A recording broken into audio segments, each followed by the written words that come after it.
প্রথম এগুলোকে তুলে দেবে।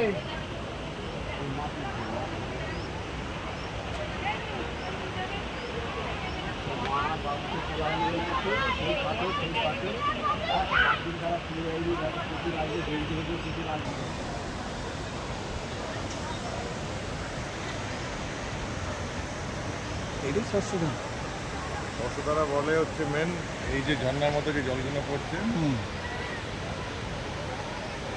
এটা না ওই যে সামনে যে পাহাড়ের গা দিয়ে যে জলটা পড়ছে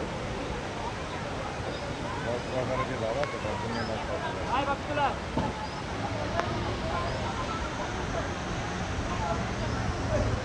পড়ছে ওপর থেকেও পড়ছিল, এখন খুবই গরম পড়ে